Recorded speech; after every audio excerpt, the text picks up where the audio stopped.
Welcome to Econ 102, where economist Noah Smith and I make sense of what's happening in the news, technology, business, and beyond through the lens of economics. Let's jump right in. Hey Noah, good to see you, bud. Hey man, good to see you. Thanks for coming to my party this past weekend. That was fun. Absolutely. All the Econ 102 listeners need to know that Erik Torenberg can rap. He can act, moreover, he can freestyle rap, which is very impressive. All right, spill the beans. How many of those rhymes did you workshop in advance? So so freestyle rap is the only rap I know how to do. I can't actually write raps. It's a very different skill. And the reason I know how to freestyle rap is because, and I'll get to your question, is because in college I got really into it. I even started a company that was like Zoom for freestyle rap, basically. And I have just freestyled for, thousands of hours. And basically what happens when you freestyle a lot is you build an internal rhyme dictionary in your head. It's kind of like when I understand it, like if you play guitar, you learn scales, like patterns that you keep coming back to when you improvise. And similarly, like this conversation we're having right now is the first conversation we've had like this, but because we speak all the time, we're freestyling, but we've used these words before, if that makes sense. And so similarly, when I freestyle, every time that I do it, it's like a new thing, but I've used those rhymes in different ways in the past. So basically the way it works is when I know that I'm about to freestyle, what I'll do is I'll think like two or three punchlines that I know I want to get to. Like I know I want to call out these different people. I knew I wanted to say, finally becomes a man, and then I'll fill in the rest live, if that makes sense. So it'll be like setup, setup, setup, setup, and those are just improvised, and then punchline. And so the punchline I'll have in advance, if that makes sense. Got it. So it's stand-up comedy. That's how Yeah, stand-up comedy works. yeah. That's great. Have you ever done stand-up?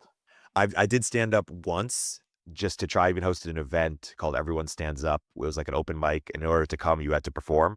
So everyone was kind of like a beginner, performing for the first time. We were all terrible. I did it once. It was really fun and awesome. And I just have so much respect for people who do it at a high level because it's just so hard.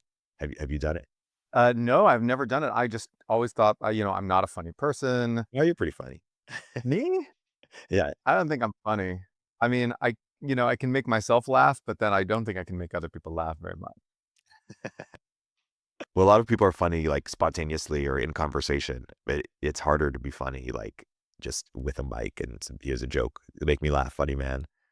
Yeah, yeah, exactly. So I was actually thinking of doing it just for fun, just to try a challenge. Oh, you should. Well, I'm sure Econ 102 listeners would want to hear that. Yeah, I don't want to do every single Jewish stereotype in my entire life. I've already done physics, worked in the media, economics, been a finance professor. I've pretty much other than being a lawyer or a doctor, I've done everything that doesn't take like 10 years of work to do. Well, yeah, you have to fill the prophecy. Um, Anyway, but for those who are listening, there Eric's party where he did freestyle rap was a bar mitzvah themed, Jewish themed dance party. So it was very, yes, entertaining and silly. yeah, that was a lot of fun. Cool, man. Well, let's get into it. You wrote a few good posts over the past 10 days that in different ways kind of got at, what is the future for the Democrats, right? You wrote about sort of reactions to neoliberalism criticisms. You wrote about, briefly, you touched on sort of the abundance movement with Derek and Ezra's book coming out.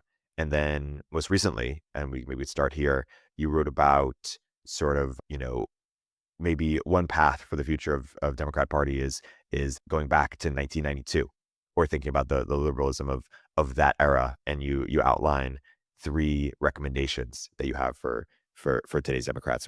Why don't you unpack those? Oh, so the recommendations basically, Trump is making some mistakes. Trump and Musk are making some mistakes. I mean, they wouldn't put them as mistakes, but they are. Democrats can capitalize on these. We're already starting to see Trump go underwater in his approval ratings on the economy because people just, they said, oh, Biden caused inflation. People don't understand where inflation comes from, but we have a decent understanding of where it actually comes from.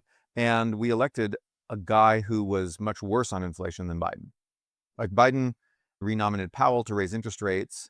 Biden cut deficits like a bit, not as much as he should have, but he did a bit.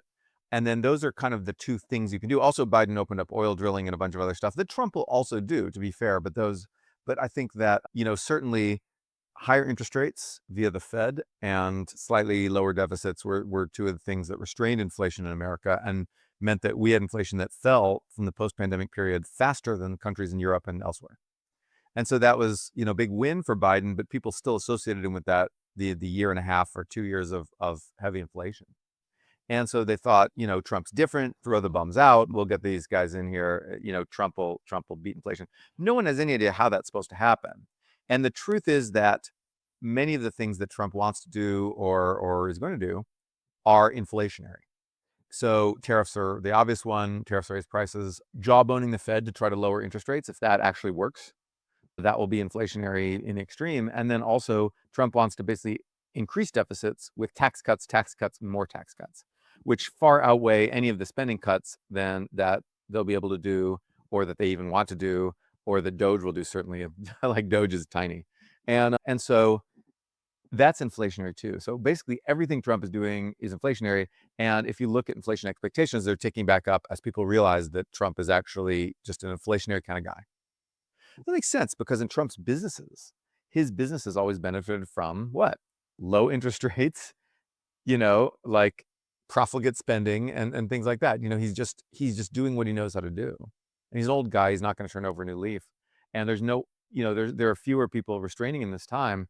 So now inflation expectations are going back up, and inflation itself has ticked up a little bit. It remains to be seen if that's a blip, but short term, and we've seen an acceleration of inflation. But then expectations are the real thing. So we did see an acceleration of inflation, like a brief acceleration of inflation at the beginning of 2024, like a very small one.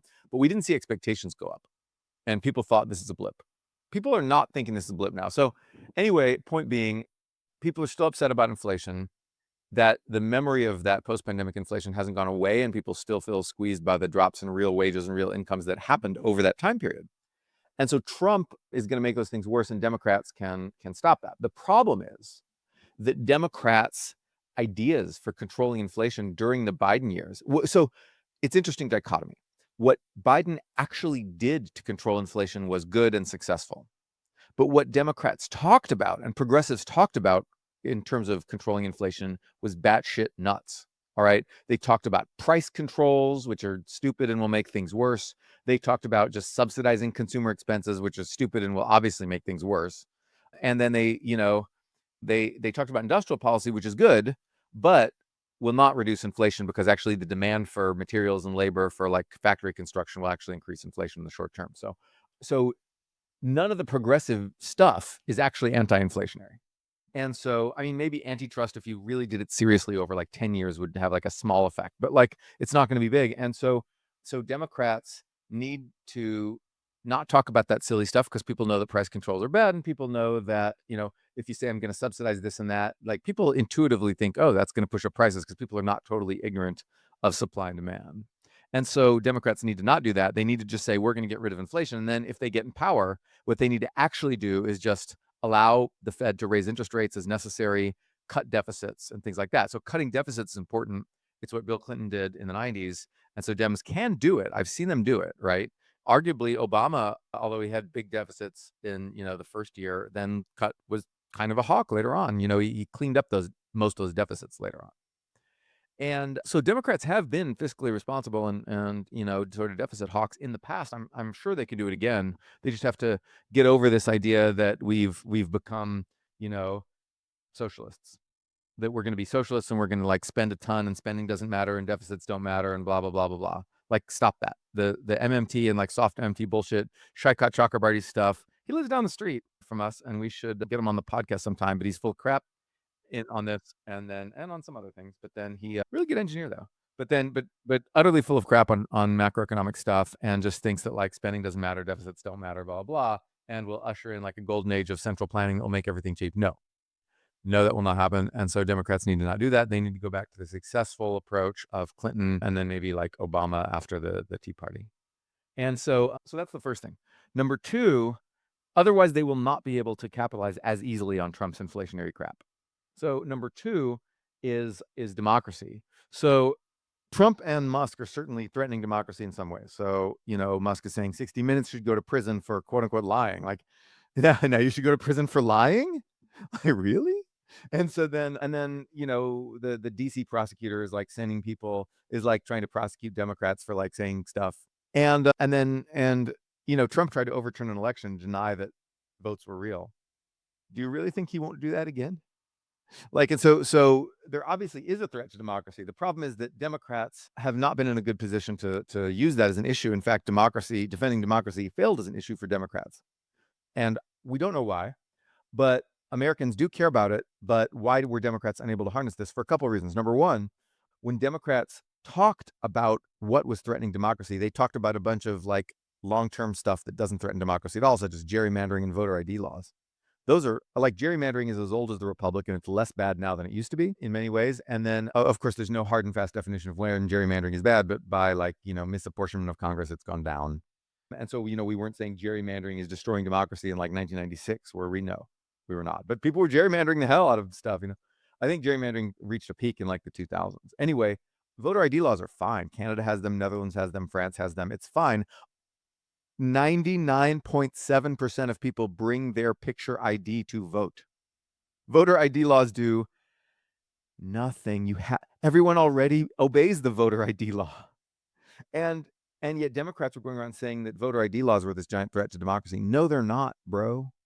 They're not. And so, like, because Democrats misidentified the threat was simple denial of elections. The threat is election denial. And Democrats, for some reason, avoided talking about the thing that Trump had just done, and instead talked about these like long-term hobby horses that aren't that actually important, because all the like activists like Mark Elias wanted to focus on those instead, because those are their favorite things to focus on. And so Dems became an unreliable defender of democracy. And the most precious and annoying little thing that Democrats would do is say that voter ID laws and gerrymandering threatened multiracial democracy. Like, is there another kind? Are we not a multiracial democracy? I believe we are. I mean, if we had laws that stop black people from voting, as we did long, long ago, maybe no. You could say we're not a multiracial democracy, but we're a multiracial democracy, bro. And so, like, but they're like, these laws like that Canada and Netherlands and France have are threatening multiracial democracy. No one gives a fuck about your like new neologism and whatever. So that was badly done, poorly done. And I do think Trump's attempted coup sort of provoked a backlash in 2022, where you saw Trump-aligned candidates did worse than other Republicans. By 2024, everyone forgot about that and no longer cared.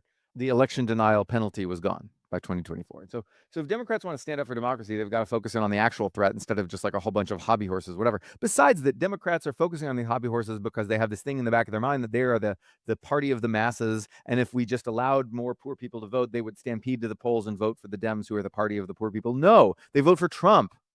Higher turnout means more MAGA. The poor people are on the side of MAGA. It's the elite educated professionals, who are on the side of the progressives, and so the side of the Democrats. And so there's like reams of evidence on this. And basically, Why is that? education polarization. And I don't know why that's true. Like, I have theories, but basically it's that smart people, educated people now tend to be Democrats, while, just like regular normie folks tend to be Republicans now. And so when you get more normie folks to vote, you get more Republicans, and the Republicans win. And so, like, Democrats have not internalized this. They still think it's like the 1970s and they're the party of the poor. No. Well, it seems like both parties haven't internalized it, right? Like Republicans are Maybe. Republicans trying to increase voter turnout? Yes. Elon is pouring money into turnout increasing things. Yeah. Elon, not dumb. The Republicans, Elon has been a game changer in making the Republicans effective and not dumb anymore. Like, so now we have only one effective party that can get anything done, because they have one effective man who can get anything done, because America has only apparently one guy who can get anything done, and his name's Elon Musk. One man can get things done in America. No one else can. Like, I don't know, maybe Palmer Luckey will get things done. We'll have two.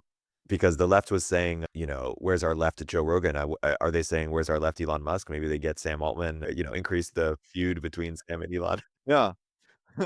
Your left Elon Musk was like actual Elon Musk if you had just like sucked up to him more in like 2010 or something, instead of being like, oh, you fucking tech bro, suck it, Tesla. No. Good move, guys. The guy was a green tech entrepreneur who was like a Democratic supporter. Like, he was a center lefty kind of Dem, and then just got negatively polarized. And I don't know, maybe he had some personal stuff that happened, and like older people get more conservative, blah, blah, blah. I don't know if that's really true, that he could have been kept as a Democrat. But the point is that Democrats have not thought about the Democrats absolutely underrate the power of these effective entrepreneurs and individuals.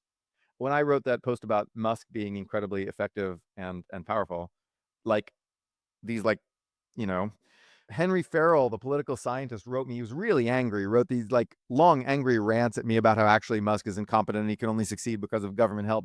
Like, you're living in a fantasy world. No one else could have done what he's done. And so you put Henry Farrell in charge of all of this, or anyone that Henry Farrell knows, and they will absolutely fail given 10 times, 100 times the resources Musk actually had at his disposal. They would fail to do that. And Henry Farrell just obstinately refused to understand the skill of a class that's his class rival. As the shabby intellectual academics fail to recognize the talents of the entrepreneurs. Tale as old as time, but now it's having, because of education polarization, it's having actual political consequences. But if you were Democrats, what do you think about the idea of going to someone like Sam Altman and being like, hey, what Elon is doing for the Republican Party, we want someone to do to the Democrat Party? Like, would you, we'll give you the keys to the kingdom, whatever, Maybe. I don't know about Sam Altman specifically, but I think they should just, any tech-friendly entrepreneurial types, any Democrat-friendly tech entrepreneurial types, they should absolutely get on their side. Sure, Sam Altman, if he's willing to do it. I don't actually know if Sam Altman is. I don't know if he's a Dem at all. But like, I don't know, like, who's like a prominent, like, I guess like Benioff, the Salesforce guy, I guess. Reid Hoffman, Mark Cuban. Yeah, Reid Hoffman. There's like Dem-aligned people, maybe Altman. Like, and then I don't think any of them has the capabilities of Musk, but I think that altogether you could get a lot of good ones. And then, but yet, when you just get Democratic politicians yelling like tech bro this, tech bro that, like, are you stupid? That's a rhetorical question. The answer is yes, you're stupid. You are stupid. Democrats have just brainwormed themselves into thinking the entrepreneurial class does not have important talent. They have brainworm. It's a stupid brainworm. It is dumb. It's counterfactual. It is, it's not fucking real, man, as the guy said in Wolf of Wall Street. And this is just poisoning. It's an unforced error that's alienating important base of support. Everyone who listens to this podcast already agrees with me. Applause line. What we need like a little applause sound effect where we just imagine a whole bunch of like, 26-year-old venture capital associates listening to this podcast and being like, yeah, tech. but it's true. It's true. The Democrats have screwed themselves with this shit. And then like you talk to people in the media and they just say, the tech bros just want us to suck them off all day and blah, blah, blah. I'm like, pucker up. Exactly. Well, adjacent. Are you dumb? That's a cold open. That's a good line. Shit, we're gonna get sued or something. I canceled somehow. Like, that was so bad. Okay, what can I do to top that? Anyway, the liberal Rogan is just me. Is just making like really bad sex jokes. We'll continue our interview in a moment after a word from our sponsors. What does the future hold for business? Ask 9 experts and you'll get 10 answers. It's a bull market. It's a bear market. Rates will rise or fall. Can someone invent a crystal ball? Until then, over 41,000 businesses have future-proofed their business with NetSuite by Oracle, the #1 cloud ERP, bringing accounting, financial management, inventory, HR into one fluid platform. With one unified business management suite, there's one source of truth, giving you the visibility and control you need to make quick decisions. With real-time insights and forecasting, you're peering into the future with actionable data. When you're closing the books in days and not weeks, you're spending less time looking backwards and more time on what's next. If I had needed this product, it's what I'd use. Whether your company is earning millions or even hundreds of millions, NetSuite helps you respond to immediate challenges and seize your biggest opportunities. Speaking of opportunity, download the CFO's Guide to AI and Machine Learning at netsuite.com/102. The guide is free to you at netsuite.com/102. netsuite.com/102.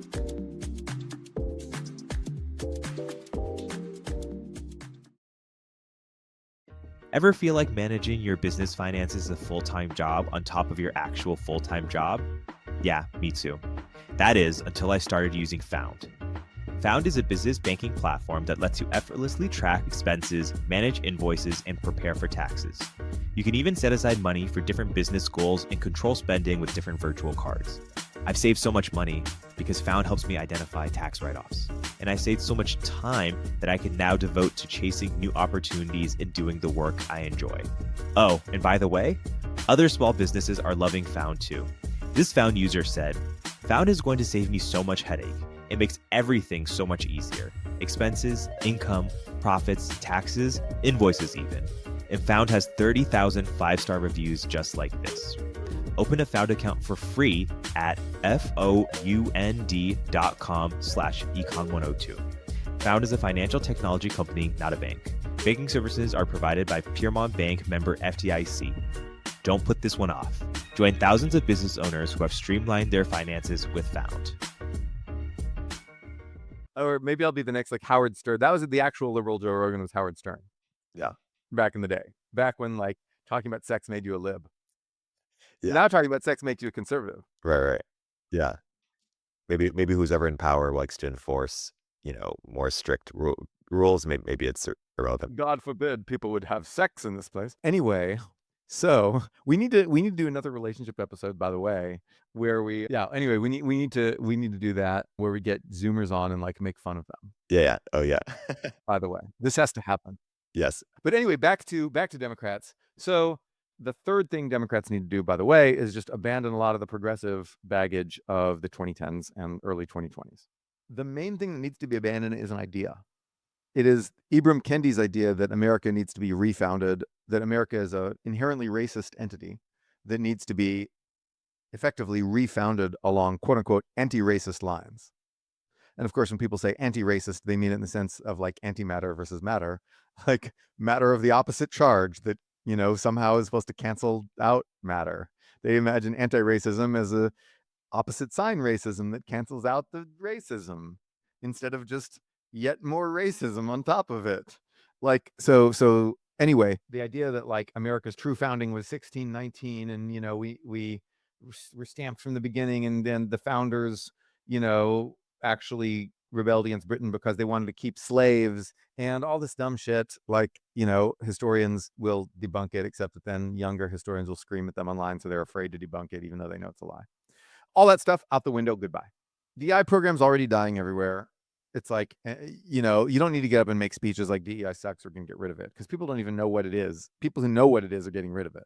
And Trump's getting rid of it. So that's not important. You need to talk about America in a patriotic way, talk about freedom and our hallowed values from the Declaration of Independence on down to right? Just talk about all that stuff. Kamala started going that direction. It was good. It was too little, too late. You need to do that for 10 years. Or at least 4 years, maybe not just like 3 weeks, right? And so that's the first thing. The second thing is that the strongest thing Democrats can do to convince the average person that they're not trying to like become totalitarians is stop language policing.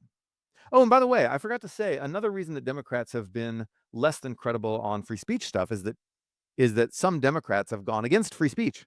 So Tim Walz said that the First Amendment doesn't apply to misinformation and hate speech. Well, yes, motherfucker, it does. You're wrong. The First Amendment protects hate speech and it protects misinformation. You can get up there and lie and say people suck all you want. I can be like, I'm going to nuke Australia. Australians suck. They genocided the rabbits with myxomatosis. They're a bunch of like horrible people. And I'm just going to nuke them. And you know what? That's protected by the First Amendment. Sorry, Aussies, you can't come after me. And then misinformation, I can be like, I am going to take no opinion public, funding secured. And then like, no, I'm like, I guess the SEC can sort of come after me for that. But like, in general, misinformation, I can be like rabbits, man. They've got superpowers. They can like, you can ride on their backs and they can like jump into the stratosphere. Like, you can't come after me for that. It's First Amendment right, man. I can lie. And Elon, in fact, called me a liar the other day. It was like, someone was like, Elon is a liar, an idiot, huckster, all these insults. I was like, well, he's a liar. He talks a bunch of shit on social media, but like, he's not those other things. And Elon was like, no, fuck you. You're a liar, bro.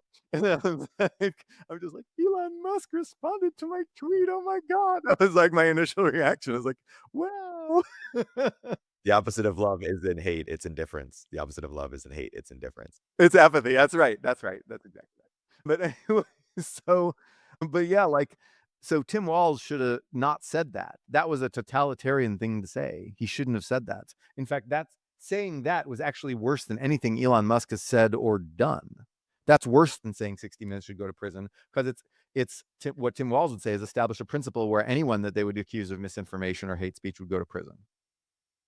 That's insane. And you saw some state level Democrats introducing bills to criminalize hate speech. You saw John Kerry said, we would love to crush misinformation, if only for that pesky First Amendment. We can't do that, guys. And like, that was less extreme than what Tim Walz said, but it was still a really bad look, right? And so Democrats were not a credible defender of free speech, but they need to be credible on this. They need to go back, return to actual liberalism. The whole like authoritarian progressivism, just out the window, in the trash, in the garbage disposal, launch it into the sun. Anyway, I love the idea that launching things into the sun comes from an obscure movie, Superman 4, that people don't remember for any other reason other than at one point Superman rounds up all the nuclear missiles in the world and throws them physically into the sun. Oh, interesting. I never saw it.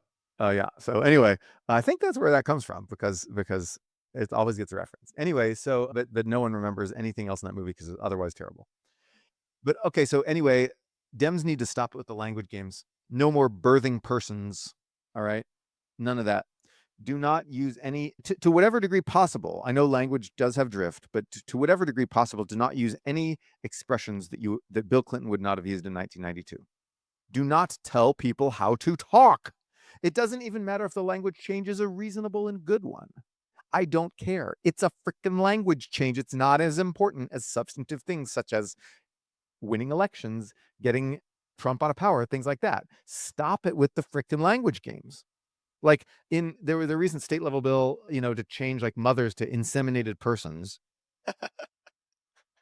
There's actually a good reason for it, because I don't know, gay couples, like you don't know with lesbian couples, you don't know who's the mother, right? When you don't have one person who gets marked down as the mother, so you don't know who to apply the law to. There actually was a reasonable, don't do it. We dealt with lesbian couples just fine 3 years ago.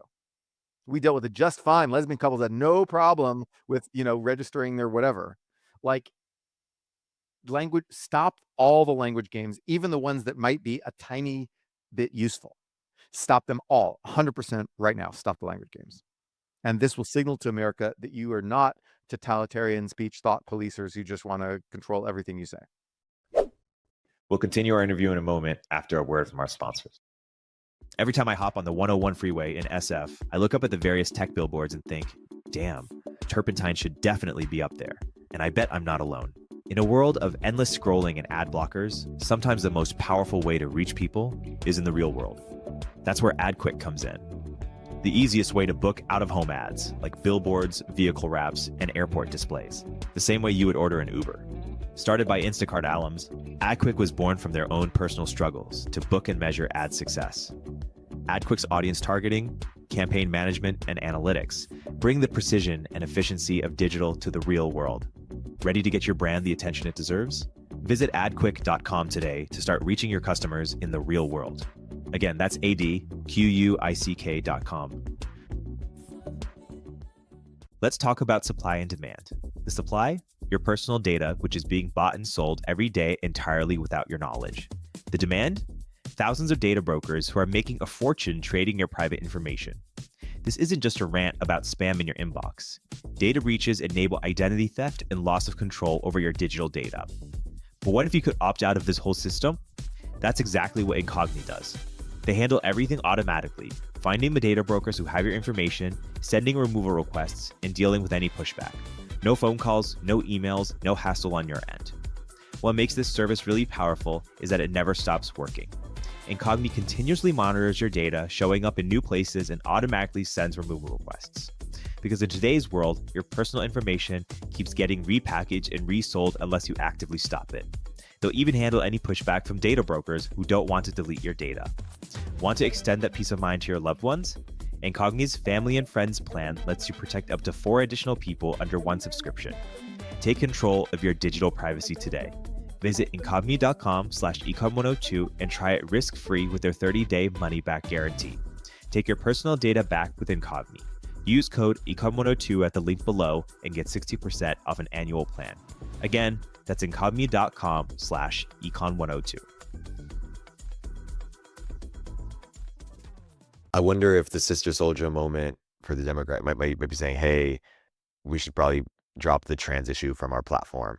Not that it's not important, but that it's a losing issue. Or, and by the issue, I mean, I don't know about that. So I don't know. I mean, like, I think that they should probably do that, but I don't think that necessarily saying that. I mean, like, so you saw AOC got rid of pronouns in her bio. right. It'll just be like that. It'll be just memory hold this stuff. And as for trans issues, like, it's fine to, like, oppose, like, some of the state level bills that just, like, regulate which bathroom you're allowed to use or something like that. Because, like, no one criminalized bathroom use in 1995, and yet no one was complaining about it either. Right? Like, no one complained about trans people using whatever bathroom they wanted, in 1995. And so criminalizing bathroom use is pointless. And so Democrats can oppose that. But basically, if you talk to trans people who aren't involved in the activist movement, which is a small slice, I mean, trans people are a tiny population, and then trans people involved in the movement are a tiny population of that. And so if you talk to trans people who are not involved in the movement, they'll be like, actually, guys, before this movement, trans people had it pretty good in America. Like, yeah, there was discrimination and people thought, oh, it's weird, whatever. But, like, in terms of legal stuff, you could just legally do a sex change, be treated as the opposite sex, and, like, people, no one calls Deirdre McCloskey Donald except for, like, some right-wing assholes. People won't misgender you, people won't dead name you, people won't misgender you. And then, and if they did, they're just kind of a jerk, stop it, like, we accepted trans people in a way that now, like, due to backlash against the trans movement, we don't. And so this is not a case like, gays who never had full rights in America, or black people who never had full rights in America, et cetera, or women who never had full rights in America. This is a case where trans people had pretty much every right you can think of, except maybe for, like, a few, like, puberty blockers or something like that. But that's like a medical issue. Like, maybe doctors would start to prescribe. That's not a right. It's not a legally guaranteed right. It's just like a medical thing.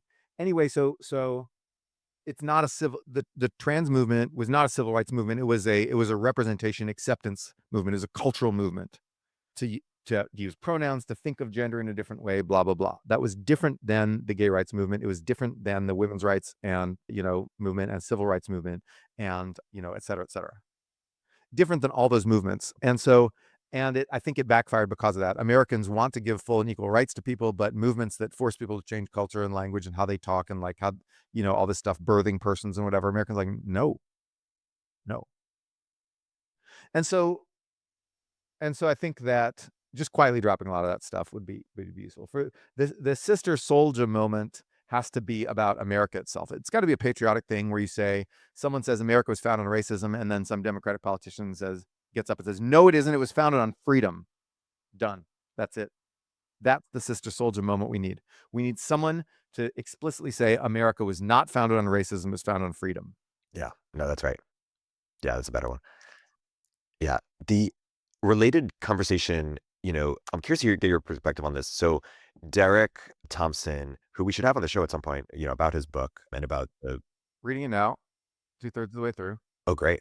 Well, yeah, you're one of the abundance thinkers as well. So yeah, we should have him on the podcast. But he had a tweet the other week where he was basically like, "Hey, why are young people shifting to the right?" And if I summarize, he was basically saying during COVID, a lot of young men and women were in highly gendered social media spaces, where youngest men in particular seem to have significantly more anti-feminists and become open to right-wing influencers and parties. And my perspective is that maybe doesn't give enough shrift to how certain people were alienated by some of this language that you're talking about. Like you sort of think, Probably. yeah. And so I think Democrats need to learn the right lessons, right? Yeah. I saw an interesting hypothesis by Claire Lehman. Oh, from Quillette. Yeah, what'd you say? She said that, now it's interesting, all the intellectual dark web people are actually sort of, most of them are putting their money where their mouth is by becoming anti-Trump. They are turning on Trump. They were considered just like, oh, you're just conservatives in liberals clothing, but nope, actually now they're against Trump. So I'm proud of those guys. Go intellectual dark web. And who's it? Sam Harris, Claire Lehman, like Yeah, and the Kathy Young and like a lot of these people, the free press, and you know, welcome to the resistance, guys. I always wanted to start a second blog called the Intellectual Dork Weeb. that, that's good. Oh yeah, she said that young people aren't forming long-term relationships as much. And this means that they don't de-radicalize each other. Men and women don't have to come to an accommodation about politics because you know, they don't have to come to accommodation about anything. And I think this has to be our relationships episode. We have to talk about the rise of situationships. Situationships are the emotional version of what Gen Xers called friends with benefits. Gen Xers were just so goddamn horny that like when they couldn't find someone that they really liked, they just find people to just like have lots of sex with just to like, you know, get rid of some of the horniness. And that was Gen X, the horniest generation alive. Maybe I guess the boomers sort of equaled them, but then we've passed that where people have relationships where they don't have a ton of sex, but instead they keep someone around for like some of the emotional components of the relationship without actually committing to that person, or like, trying to make it without calling them their boyfriend or girlfriend, or like, just saying we're in a situationship, and they're getting like, it's like friends with benefits for the emotional component of a relationship. Oh, that's funny. And it's creepy as hell. Yeah. Yeah. Wow. Kids, you're bad. This is the part of getting old that I always look forward to. I always look forward to yelling at kids and saying you're bad. Because like if you're young and you say young people are bad, it's like, you know, it's like a internal fight. It's not as fun, right? It's like now I can be old. I can be like, you kids, you suck. Back in my day, people had meaningless casual sex and they liked it. That like, you guys with your situationships, what do you know? Like, anyway, that's what I want. I just want to make fun of like young people things. That's funny. The Okay, I want to return back. So yeah, we'll definitely have that episode. I want to return back to your three recommendations and just get deeper on a couple points. And it's funny. Sometimes I'll get some comments on these shows saying, "Hey, Erik, pushes back too much." Sometimes I'll get comments saying Erik doesn't push back enough. Push back all the time. I want more. I'm going to overrule the people who say Erik pushes back too much. Great. So yeah, I'm just going to try to be as good faith as I can. Well, also when you talk about Biden on people say that people misunderstand. Like you made this piece about where you commented on Furman's sort of critiques of neoliberalism, and basically you say people take the wrong lessons from the sort of Biden economic era. I want to hear you unpack that, but I also want to hear you address kind of the sort of inflation reduction plan or Build Back Better, kind of this part of the Biden era as well. Right. So this was calling the Inflation Reduction Act the Inflation Reduction Act was two things. Number one, it was a sop to Joe Manchin. Number two, it was a hoax because it wasn't an Inflation Reduction Act. When you build a bunch of factories, that increases demand. You're increasing demand for labor and materials and land and all these things, and that pushes up prices in the short run. Maybe 10 years down the road when you're producing more stuff, then it will decrease prices by an equivalent degree or even more. But it's certainly not an inflation fighting measure in the short term. So if people expected the Inflation Reduction Act to increase inflation, they were wrong. So it was a mislabeled thing. That said, the Inflation Reduction Act was actually good because it made us build more batteries, which is what we need if we're going to counter China and seize control of the physical technology of the future, and basically like win the future instead of just abdicating the future to China. It's what we need to do. Build batteries. Like, what goes in a drone, man? A battery. What is the dominant battlefield weapon of the modern age? A drone.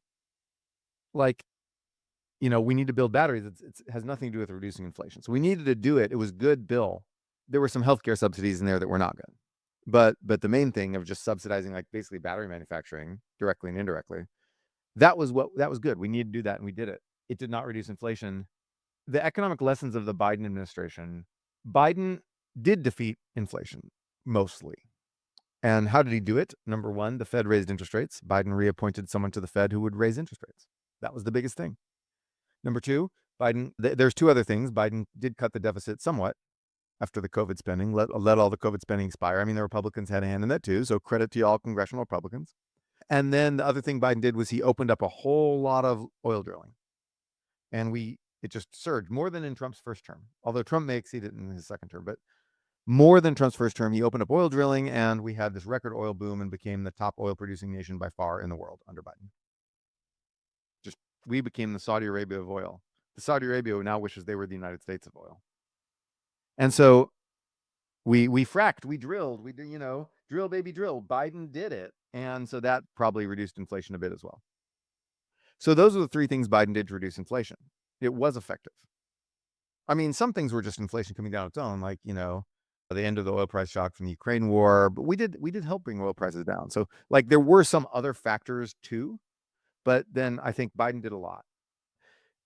Our lesson from the Biden administration is that stuff works. That's effective. We know how to beat inflation. We just have to do it. What about, as it relates to debt, we talk a lot about cutting deficits. What about growing our way out of it? Or which is to say, is there a world in which Trump's more business-friendly policies will lead to, and maybe combined with some AI luck, will lead to tremendous growth that could help us grow our way out of that? And is that a strategy worth Oh, pursuing? maybe. Well, maybe growth. But that I don't know. Like, I think that some things Trump does will be anti-growth. Like a lot of the stuff that Doge might, hamper in the federal government is necessary for businesses to invest. Like businesses want certainty.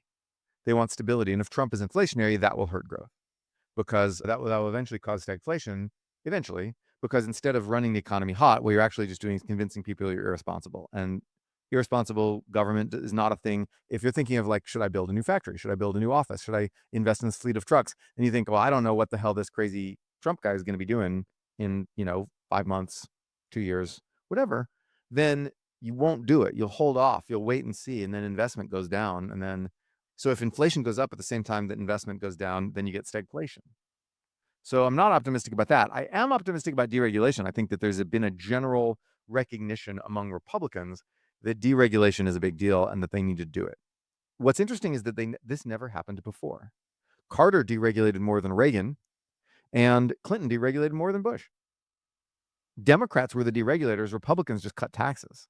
And Republicans would appoint people who were sort of hostile to the idea of regulation, hostile to federal action. They would appoint sort of like soft on corporates people under Reagan and Bush, right? They would do that, and under Trump the first time.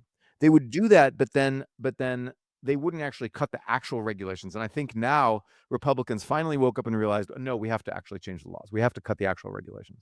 Why did Democrats become the party of more regulation? Well, I mean, Democrats, people thought they were the party of more regulation in the old days, although they weren't really. It was a joint Democratic-Republican effort. But then Democrats became the party of land use restrictions because it combines a seeming environmentalism, the aspect of environmentalism, with educated professionals getting to preserve their nice views and quiet streets.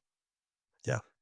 Interesting. The people with the sign in their yard of like, one sign says, "In this house we believe, blah, blah, blah. Science is real, love is love, dirt to hurt, Black Lives Matter." And then in the other sign is like, no apartment buildings near us. And so like that was another reason. No factories, no apartment buildings, no anything except my little village, my little rich liberal village with my Pete's coffee. That was it. Got it.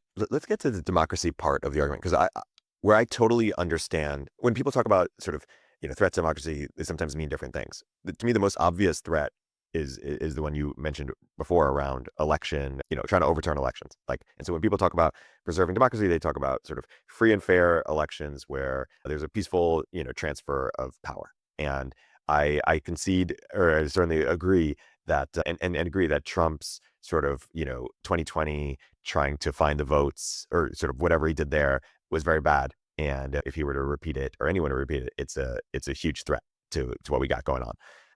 So I agree with that. What I don't understand fully yet, but maybe you can help, or I want to hear the best argument for it, is why is Doge a threat to democracy? Why is Doge a threat to democracy?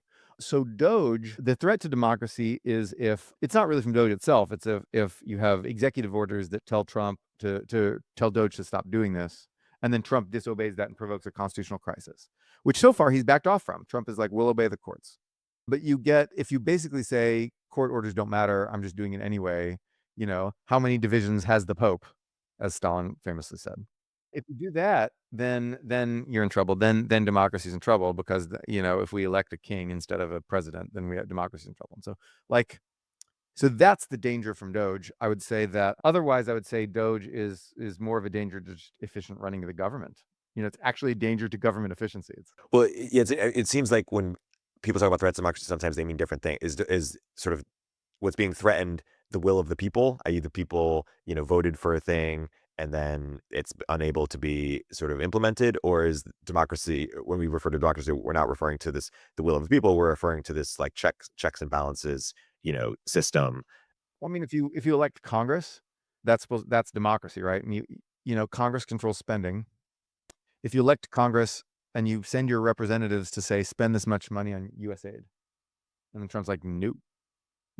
Yes, you elected the president, but like, the electoral will of the people is expressed through Congress is being frustrated. So I'd like, how can you say that, if you don't have a, like the Senate still existed in the Roman Empire, right? It was just a rubber stamp for the emperor. The reason we think that this changed, that the Roman Republic fell and the Roman Empire began, is not because you stopped having a Senate. You kept having a Senate. It's just their powers became ceremonial. And if our Congress has ceremonial powers, we don't really live in a democracy anymore. If the president is just a king. But then, yeah, like election denial is the main threat to electoral democracy. But if you can't, yeah, like, I think, we're a long way from Congress being utterly toothless and powerless. Like, Trump would have to do a lot more than he's done in order to make that happen. Also, so I would say that if with the courts, it's less democracy than the rule of law. Rule of law is another important thing we don't equate that with democracy. That's why we have the phrase democracy and the rule of law. So that's not redundant. And so the mistake that you think Musk is making with Doge is for what we talk about, is like the baby with the bathwater, just too much, too quick. But like in theory, you agree with the premise, but just not the execution, or how? That's right. Yeah, that's right. They're allowing themselves to be motivated by like memes and like right-wing information ecosystem, like bullshit memes, whose purpose was never the uncovering of actual truth. That stuff's not information. So like if Elon, like I said, the most effective man in America, if he wants to figure out how the rockets work, he'll go ask engineers and then he'll read about it himself, right? But with the government, it looks like there's a lot of stuff where they fire people and then they have to hire them back the next day because they didn't realize what they did. Or like they'll fire people who do some like important thing and then just decide the thing isn't important because right-wing meme ecosystem said it wasn't. And so basically, Elon doesn't seem to be making the government work the same way he'd make one of his companies work. And I think one reason for that is that the goal of a company is clear, make money. Whereas the goal of a government is not clear. Like, do you actually think our government should be saving a bunch of people in Africa from AIDS? Well, one point of view is no. Screw those people, America first. Another point of view is, okay, well, if you get, like, a lot of the people who get AIDS are kids, then you get higher infant mortality. Higher infant mortality translates to much higher fertility, and then Africa's fertility is already going down, but part of that is because kids aren't dying anymore. A big part of that is that kids aren't dying anymore in Africa. Infant mortality went down. You send it back up, you get a population explosion. You get wars. You get people showing up at the southern border from Africa who went up through the, Mexico, trying to get in at the southern border. You get African people overstaying their visas to get away from the war. And then you just get a ton of the sort of disorderly immigration that these guys hate. And so like down the road, we actually lose out from an Africa with more AIDS. And so like PEPFAR was incredibly effective. So you can take the idea of like, no, let's save like a couple $1 million by just not treating AIDS for African people. Or you can say, actually, down the road, it would be better to have an Africa with a more stable population. So think a bit. But the problem is that like what the goal isn't clear.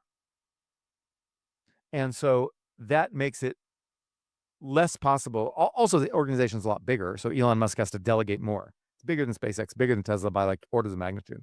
Like look at the number of employees.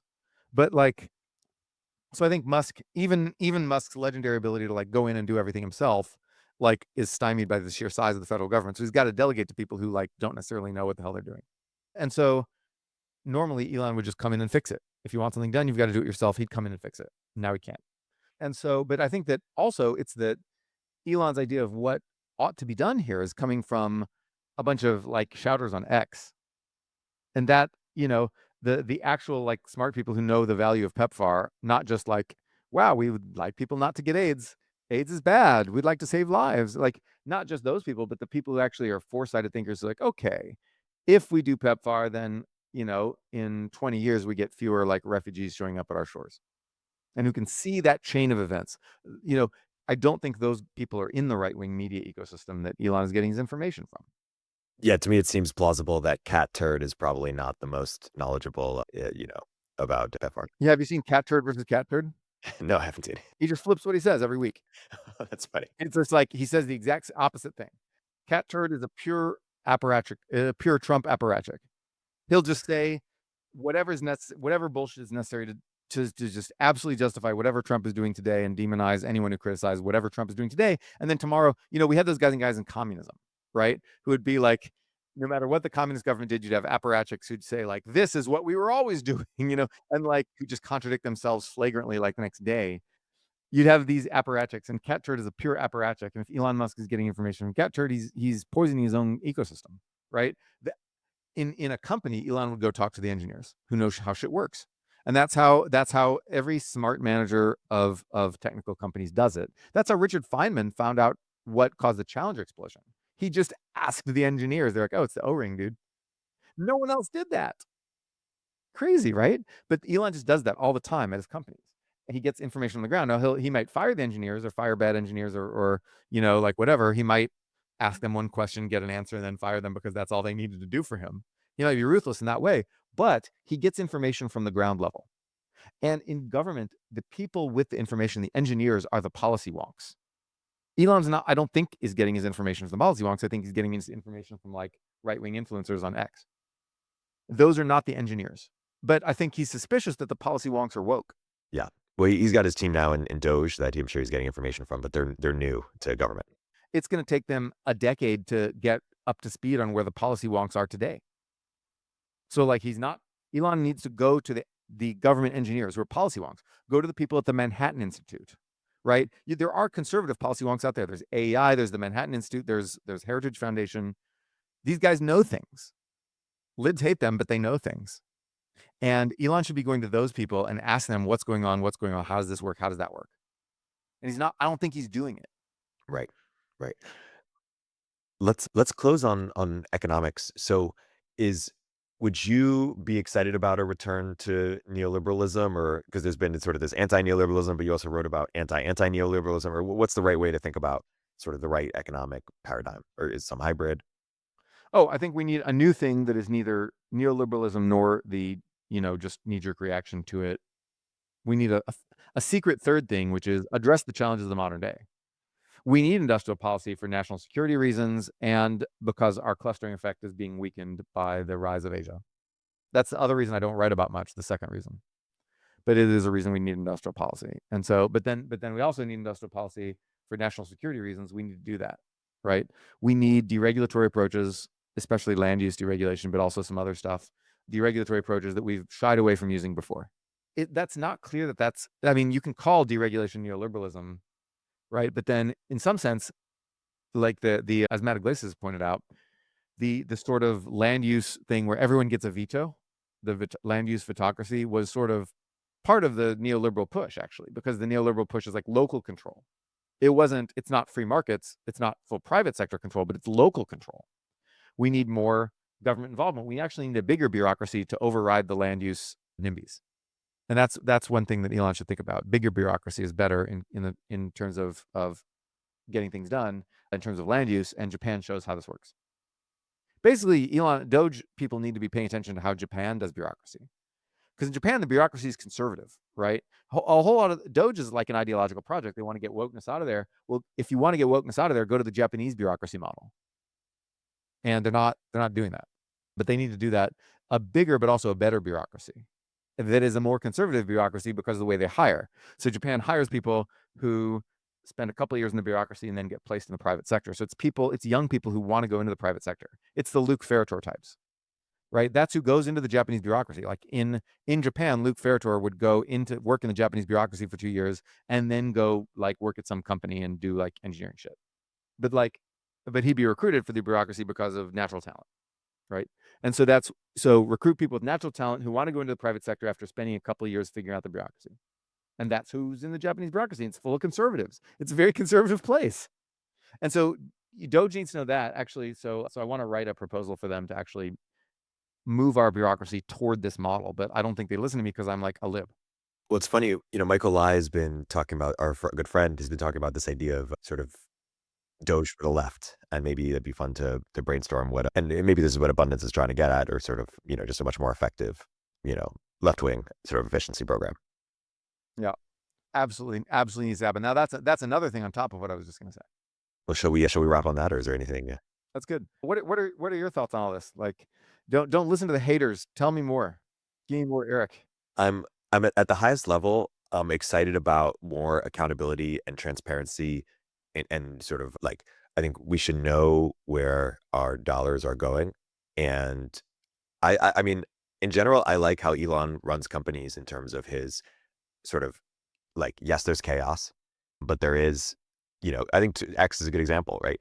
There is, he overturned a lot of the, like 80% or something of the staff, sort of he made it a much more efficient run place. There was a lot of waste. They had a massive staff, and the product hadn't like changed in 10 years. Not to simplify, too crudely, but I think directly. I don't think the point of buying X was to make money. I think it was to be a platform for other things. I think that it is profitable still. It's still profitable, but it is much smaller, and I think the valuation of it has shrunk. I mean, I think there might be synergies with XAI where you can, harvest tweets to make Grok better. My opinion is that it had dual role. It's a dual. I mean, I agree that he had other goals with it too, but also, he did raise a lot of money. Andreessen and Sequoia, put billions of dollars, and that's not charity for them. They're hoping to make money on it. They're very serious people, and I don't think Elon would have brought them in if he didn't have aspirations to make it a profitable venture too. That's my opinion. Obviously, I'm not in Elon's head, but I think Twitter has been a mess, but I think, or X, but I think it's a better run place now for that mess, and that's my hope with Doge. I mean, I think it's like remember in the beginning with Twitter how everyone was so scared of, like, man, Elon's really fucking up the product, like everything, like even people on his I side. think that was true. It's much worse. Right, yeah, Yeah, no, it's really bad now. right. It was certainly truer. I mean, it was always bad. Yeah, but in the beginning there was, and Elon was making all these mistakes, right, with the free speech thing, and it was always like, remember, like, he cut people off, and he was doing like daily polls, like, should I step down as, he did one, should I step down as CEO, and then people voted yes or something, and he didn't do it, or well, I guess he kind of did it. The biggest mistake was link deprecation, external link deprecation. That mistake has not been corrected, and is one reason people are leaving. I mean, like, X is just a political shouting bag. It's just like a whole bunch of people screaming at each other over politics. It always had that, and that was always the worst part of it. But before, it also had videos of large chickens, scientists discussing science, jokes. Now it's just politics, politics, politics, anger, anger, anger. And you see people are abandoning the platform. Like young people don't use this platform anymore. Right. Well, I agree that's happening. They all went to TikTok. Maybe and Blue Sky and other and Threads. Not Blue Sky, but TikTok. Right. I'm excited about a pluralistic social media ecosystem. I am too. And that's why I'm happy that Elon bought Twitter and turned it into X, because I actually want to make it a narrower, smaller thing. The platform itself sucks more, but the ecosystem itself is better, even with stupid TikTok, because it's more fragmented, and we don't have just one room where all the Americans are trapped with each other in this sort of like no exit kind of hell, as we did in the 2010s. We were able to spread out again to have more room. And so while I think that what Elon has done has not been good for the product, it's been good for America, because that product was bad for America. I I still think it's possible it would be good for the product. I agree that there has been some. Well, I hope not. I don't want to see X become like the discussion platform for all of America about everything the way Twitter used to be. I don't want that. It's not going to do that, but what I wonder is if it will better monetize what it has now with either Oh, maybe better. subscription or some sort of other tool. I hope they make as much possible money while, you know, taking as little as possible of the nation's attention and time. Yeah, I hope they just turn into an LLM company. yeah. Well, yeah, it'll be interesting to see. And what I hope also is similarly is that, like, I hope for a smarter Democrat Party. Like, I think Elon has made, with what you said earlier, the Republicans smarter. And I hope for like a similar response on the left. And I think like tech ignoring, you'd say, hey, does tech have too much power or whatever in politics? But like tech has ignored or not gotten involved in politics in the last 10 years to the degree that it is now in terms of like serving in government, that being high status for the Luke Feirders of the world. And I'm excited about a world where it is, where both talented people on the left and the right are like, you know what, I'm gonna kind of what you were talking about Japan. So I generally like directionally excited. Are there big concerns? Yes. Are there things that flare up? But it's sort of like, never bet against America, never bet against Elon. Or not never, but you're usually going to lose that bet or something. And so, I'm directionally positive, but I, it's always it's always high variance with Elon, right? It's always, at the verge of chaos. On that note, as always, a great discussion. Until next time. It was fun. Until next time. Econ 102 is a podcast from Turpentine, the network behind Moment of Zen, In the Arena, The Cognitive Revolution, and more. If you like what you hear, subscribe and leave us a review in the App Store. You can keep up with both of our Substacks for written analysis of the topics we cover in the show at noahopinion.substack.com and eriktorenberg.substack.com. Thanks for listening.